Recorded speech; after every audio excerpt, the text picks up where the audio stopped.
Como muchos de ustedes saben, el incidente de Nutty Putty es probablemente el accidente de espeleología más conocido de todos los tiempos. Es la historia que originó este tipo de relatos y que hizo que mucha gente desarrollara un miedo profundo a las cuevas. Pero, ¿sabían que 44 años antes ocurrió otro accidente con circunstancias casi idénticas? Una historia de un calvario en la oscuridad, un rescate desesperado y un giro del destino que parece sacado de una pesadilla. Esta es esa historia. Se recomienda discreción al espectador. Bienvenidos a Tenebrífico. La mañana del 5 de octubre de 1965, Morris Baetzold se despertó emocionado. Era un día de excursión. Morris, de 15 años, era uno de los 16 chicos del hogar metodista para niños en Berea, Ohio, y ese día se dirigían a Shelburne Village, un sitio histórico del estado. No era un parque de diversiones, pero sin duda era mejor que pasar el día en clase. Morris y sus compañeros subieron al autobús, acompañados por 3 maestros, y partieron. El viaje duraría 1 hora y media, pero poco después de salir por la Ruta 21, el conductor detuvo el autobús en la banquina. Una llanta pinchada. Arreglarla tomaría horas, y el tan esperado paseo tuvo que cancelarse. Los maestros, sin querer decepcionar a los alumnos, decidieron llevar el autobús reparado a la reserva de Hinckley, un parque con más de 3,000 acres de naturaleza. Allí, al menos podrían almorzar y liberar la energía del viaje frustrado. La reserva de Hinckley era un lugar popular, conocido entre los jóvenes por albergar la cueva del Gato Montés, un lugar donde solían jugar, explorar o fumar a escondidas. El nombre provenía de un escurridizo y posiblemente mítico lince que los locales aseguraban haber visto merodeando por la zona, dando al lugar un aura de leyenda. Morris ya la había visitado el verano anterior. Mientras esperaban, él y sus 2 amigos decidieron que irían directo allí después de comer. Poco después, el autobús entró en la reserva y se dirigió a la zona de picnic de Whip's Ledges, el mismo lugar donde se encontraba la cueva. Los maestros sirvieron el almuerzo y dieron tiempo libre. Morris y sus amigos salieron corriendo hacia la cueva del Gato Montés. En la entrada, una abertura de 4,5 metros de ancho por apenas 1,5 de alto daba a una pequeña cámara. En su pared del fondo se abría un túnel angosto. Morris, tomando la delantera, gateó cabeza primero por el túnel. El túnel principal tenía unos 25 metros de largo y terminaba en una cámara amplia. A unos 18 metros de la entrada, el túnel se cruzaba con otro. Para pasar, había que superar una abertura de apenas 30 centímetros de ancho, donde una roca inclinada estrechaba el paso. Morris, confiado por su visita anterior, pasó arrastrándose por el punto estrecho. En la oscuridad, se desorientó un poco, pero creyó encontrar la continuación. Unos metros adelante, el túnel descendía bruscamente. Eso no lo recordaba, pero lo ignoró, pensando que su memoria fallaba. Lamentablemente, no era su memoria. En lugar de seguir recto, Morris se había metido en el túnel de la izquierda, que en realidad no era un túnel, sino una grieta con una inclinación de 15 grados hacia abajo, cuyas paredes se estrechaban progresivamente. Cuando casi llegó al fondo y vio que no había salida, Morris se dio cuenta de su error. Intentó retroceder, pero con un brazo atrapado bajo su cuerpo, no tenía la fuerza para empujarse contra la gravedad. La realidad lo golpeó. Estaba atrapado, casi boca abajo, en completa oscuridad. Lo único que escuchaba, además del golpe acelerado de su propio corazón, era el lejano y fantasmal goteo del agua filtrándose a través de las paredes de roca, un recordatorio constante de su aislamiento. Quienes conocen esta historia quizá estén pensando en el accidente de Nutty Putty. En 2009, John Jones, de 26 años, entró en una grieta similar en Utah. Creía estar en el canal de nacimiento, pero había entrado en una fisura sin salida. Al exhalar para reducir el tamaño de su torso y avanzar, quedó irrevocablemente atrapado. Los rescatistas lucharon durante más de 24 horas, pero la posición, casi de cabeza, hizo que su corazón tuviera que esforzarse el doble para evitar que la sangre se acumulara en su cráneo. Trágicamente, su corazón se detuvo. Su cuerpo nunca pudo ser recuperado. 44 años antes, en Ohio, Morris gritó a sus amigos que estaba atrapado. Ellos intentaron alcanzarlo, pero Morris estaba a más de 3 metros de profundidad. Inmediatamente, corrieron a avisar a los maestros. Uno de ellos regresó. Se quitó el cinturón e hizo un lazo. Estirándose, logró enganchar los pies de Morris y comenzó a levantarlo. Pero el cinturón se rompió. Morris cayó, quedando aún más atascado que antes. El impulso lo había empujado más adentro. Conscientes de la gravedad, fueron a llamar a los bomberos. Al llegar, los bomberos intentaron pasar una cuerda alrededor de la pierna de Morris. Solo consiguieron bajarle los pantalones hasta los tobillos. Luego intentaron enganchar su chaqueta con un gancho metálico, pero este rasgó la tela. Ahora, con la chaqueta rota y los pantalones bajados, Morris seguía atrapado. La esperanza de un rescate rápido se desvaneció. Instalaron un generador, luces y una estufa para darle algo de calor. Las temperaturas diurnas rondaban los 10 grados, pero por la noche caerían cerca de 0. En su posición, el corazón de Morris sufriría cada vez más, y el riesgo de que su propio dióxido de carbono exhalado se acumulara alrededor de su cabeza en el espacio confinado, intoxicándolo, era una amenaza mortal más. La noticia se difundió rápidamente. La reserva se llenó de personal de emergencia, periodistas, curiosos y voluntarios. El Ejército de Salvación y la Cruz Roja montaron carpas. Para la hora de la cena, Morris era un hombre conocido en todo el país. Su historia estaba en portadas de periódicos y noticieros. Tras varios intentos fallidos, los rescatistas pidieron a través de los medios personas de baja estatura. Si alguien lo bastante pequeño llegaba hasta Morris, quizás podría sacarlo con sus manos. Pronto, voluntarios comenzaron a presentarse. Entre ellos, una enfermera de 1,5 metros y 36 kilos, apodada Pinky. Al escuchar la noticia en la radio, aceleró directo hacia la reserva. Los bomberos pensaron que tenía el tamaño perfecto. Con cuerdas atadas a sus piernas, Pinky se deslizó por los estrechos pasajes. Pero el plan tenía un fallo. Quien fuera lo bastante pequeño para entrar, probablemente no tendría la fuerza o el alcance para salvarlo. Pinky no pudo acercarse a menos de 1,5 metros de Morris. Aún así, incapaz de rescatarlo, se quedó con él durante horas para hacerle compañía en la oscuridad. Afuera, Curtis Peck, un espeleólogo de 26 años, llegó para ayudar. Sugirió instalar una polea en el techo de la cueva. Una vez fijada, los rescatistas volvieron a intentar sacar a Morris con un lazo en su pierna, pero no lograron moverlo ni 1 centímetro. La polea ayudaba, pero no resolvía el problema fundamental del agarre. Increíblemente, durante todo este calvario, la actitud de Morris impresionó a todos. Su capacidad para mantenerse tranquilo era inusual. Un rescatista comentó a la prensa que jamás había visto a un chico con tanto coraje. Los médicos que lo revisaban salían alentados, pero sabían que su estado se deterioraría. La sangre se acumulaba en su cabeza y su corazón trabajaba con sobreesfuerzo. Mantenerlo despierto era crucial. Los rescatistas se turnaban para sentarse junto a la grieta y hacerle preguntas, evitando que su mente derivara hacia el pánico. Cerca de las 11 de la noche, la familia de Morris llegó. No se habían enterado antes porque ni la policía ni la escuela les habían avisado. Lo supieron por la radio. La situación familiar de Morris era complicada.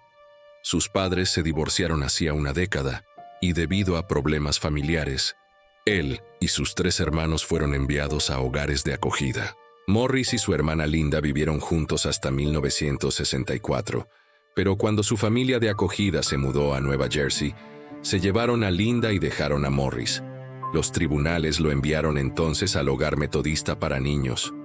Su padre había estado luchando por su custodia, y justo una semana antes, en una audiencia, el juez no tomó una decisión. Si se la hubieran concedido, Morris probablemente nunca habría estado en esa cueva. Después de que los esfuerzos locales fracasaran, se llamó a la National Speleological Society, NSS.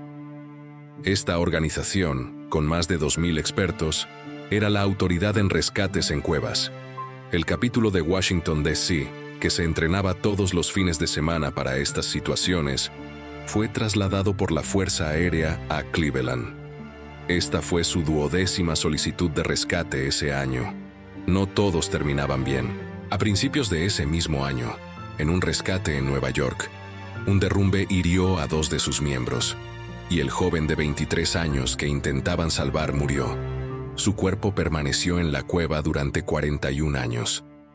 En Utah, 2 niños murieron perdidos en una cueva. Aún así, la NSS era la mejor esperanza para Morris. La estrategia era correcta. La única salida era la entrada, así que había que tirar de él hacia arriba. Solo necesitaban a la persona correcta. Docenas de voluntarios lo intentaron. Un hombre con caderas de apenas 48 centímetros logró tocar a Morris, pero solo pudo moverlo unos 15 centímetros. Se quedó un rato con él, como Pinky, cuando comprendió que no podía hacer más. Ese pequeño movimiento, sin embargo, confirmó que con un agarre firme en el punto correcto, la liberación era posible. Al norte de Hinckley, un hombre escuchó en la radio el llamado urgente para personas pequeñas. Dio media vuelta y fue a su casa. Sus hijos, Mike de 15 años y Jerry de 12, se preparaban para la escuela. Su padre, con la corazonada de que uno de ellos podría ayudar, los llevó directo a la reserva. Llegaron alrededor de las 9 de la mañana, cuando la situación se volvía crítica. Morris había empezado a desmayarse brevemente. Los rescatistas bajaron una manguera y le bombearon oxígeno, lo que lo reanimó, pero era una señal muy mala. Mike y Jerry se presentaron ante el representante de la NSS. Eligieron a Jerry, el más pequeño, para intentarlo primero, pero Jerry estaba aterrorizado. Necesitó que lo tranquilizaran, pero finalmente reunió valor. Logró avanzar más que nadie, pero no tuvo la fuerza para colocar las cuerdas bajo el cuerpo de Morris. Al borde del pánico, tuvo que salir. Luego fue el turno de Mike. Con 1,65 m y 55 kilos, su contextura era similar a la de Morris. Atado con 4 cuerdas, 2 en las piernas para sacarlo y 2 en las manos para amarrar a Morris, Mike comenzó a deslizarse. Las paredes de la grieta tenían unos 90 centímetros de alto, pero solo 25 de ancho. Mike tuvo que adoptar la misma posición que Morris, girando sobre su costado derecho y usando solo su brazo izquierdo para avanzar. Finalmente, llegó hasta él. Mientras tanto, Curtis Peck, el espeleólogo mecánico, había propuesto una idea inusual: engrasar a Morris y la roca con glicerina, como haría con una pieza atascada. Aunque al principio sonó absurda, la idea ganó terreno. Mientras preparaban a Mike, enviaron a Curtis a verter la solución en la grieta. Esto significó que Mike, además de todo, tendría que trabajar con las manos resbaladizas. Mike luchó para pasar la cuerda bajo la pierna de Morris. Pensó que atándola manualmente a su pierna tendría mejores resultados. Cuando terminó, retrocedió, pasó la cuerda por la polea y dio la señal. El cuerpo de Morris se movió 15 centímetros antes de que la cuerda se deslizara de nuevo hasta sus tobillos. A pesar de este pequeño avance, la frustración empezó a desgastar a Morris. Comenzó a llorar en silencio. Cuando Mike volvió a acercarse, Morris, con una voz asustada y desesperada, le preguntó si había algo que pudiera hacer para ayudarlo. El pequeño espacio ganado permitió a Mike pasar las correas bajo sus piernas correctamente. Salió, y el equipo comenzó a tirar, pero se detuvieron. Las caderas y brazos de Morris se habían liberado, pero su pecho estaba atascado. Mike regresó. Con la nueva posición de Morris, por fin pudo acceder a su torso, y pasarle una correa bajo los brazos. Ya habían pasado 24 horas desde que quedó atrapado. Mike retrocedió y levantó el pulgar. El equipo tiró al unísono. El pecho de Morris se liberó y, por primera vez, los hombres pudieron recoger cuerda. El avance era lento, de apenas centímetros, pero era un triunfo. Sin embargo, las paredes irregulares volvieron a atraparlo. Tirar con más fuerza no bastaba. Curtis propuso otra idea: deslizar una tabla cubierta de grasa por debajo de Morris para facilitar el deslizamiento. Enviaron a Curtis de nuevo. Boca abajo, guió una tabla delgada y engrasada bajo el cuerpo de Morris. Cuando el equipo volvió a tirar, el cuerpo se deslizó, y a medida que la grieta se ensanchaba, Morris, con sus últimas fuerzas, empujó con todo lo que tenía. Finalmente, después de 26 horas y 24 minutos, Morris Baetzold fue liberado de la cueva del Gato Montés. Cuando estuvo al alcance de un rescatista, este lo sujetó de la pierna y lo sacó hacia la seguridad. Sin fuerzas, Morris se derrumbó sobre él, y el rescatista solo pudo sostenerlo mientras lloraba. Para los rescatistas, que habían pasado la noche con él, era como haber salvado a su propio hijo. Afuera, la multitud, al ver las celebraciones, estalló en aplausos. Su familia se abrazó, llorando. Incapaz de moverse, lo colocaron en una camilla, y tras casi una hora, emergió de la cueva. Fue llevado rápidamente a una ambulancia, con las carreteras cerradas hasta el hospital. En el hospital, los médicos se sorprendieron. Estaba lúcido, tranquilo, y solo con raspones y moretones, incluido uno bastante feo en la mejilla, que había estado presionada contra el suelo de la grieta por más de un día, pero nada grave. Sus órganos funcionaban perfectamente y, sorprendentemente, no estaba muy deshidratado pese a pasar más de un día sin agua. Después de todo lo vivido, sus dos mayores problemas eran el hambre y el agotamiento. En ese orden, ya instalado en su habitación, el personal le sirvió una gran comida que devoró sin dudar, y los médicos le indicaron un largo periodo de descanso absoluto. Tras dormir toda la noche, Morris recibió a los periodistas en su habitación. Como era de esperarse, tenían muchas preguntas, y él contó cómo había sido la experiencia dentro de la grieta y lo que pensaba mientras los rescatistas intentaban liberarlo una y otra vez. También les habló de su visita del verano anterior a la cueva del Gato Montés, y casi no podían creerlo cuando reveló un detalle escalofriante. En un giro del destino que parece sacado de una pesadilla, aquella no era la primera vez que la cueva lo atrapaba. En su visita anterior, ya había quedado atascado en otra sección, logrando liberarse tras un angustioso esfuerzo. La cueva, parece, ya lo había elegido tiempo atrás. Cuando le preguntaron cómo había logrado mantenerse tan tranquilo, Morris admitió que en realidad no lo había estado. Dijo que había sentido miedo todo el tiempo y que, en un momento, aceptó la idea de morir allí atrapado. Solo 2 horas después de que Morris fuera llevado en ambulancia, el personal del parque comenzó a colocar cargas de dinamita dentro de la cueva del Gato Montés. Fue una decisión apresurada, pero querían asegurarse de que algo así no volviera a ocurrir jamás. De hecho, Morris ni siquiera había sido ingresado aún en una habitación del hospital, cuando la cueva que lo había tenido prisionero fue destruida. Poco después, su entrada también fue sellada con hormigón, como si se tratara de una tumba. Morris Baetzold, el niño que cautivó a una nación con su coraje, logró superar el trauma de aquellas 26 horas en la oscuridad. Se graduó, sirvió en el ejército y llevó una vida tranquila, lejos de los reflectores, pero para siempre marcado por aquel calvario en el que todo un país contuvo la respiración por él. Su historia queda como un testimonio aterrador de los peligros que acechan en la más absoluta oscuridad y del tenue hilo que separa la tragedia de la supervivencia. Si llegaron hasta aquí, muchísimas gracias por ver el video. No olviden dejar su me gusta, suscribirse al canal y comentar qué historia les gustaría que contáramos en el futuro. De nuevo, gracias por acompañarme y nos vemos en el próximo video.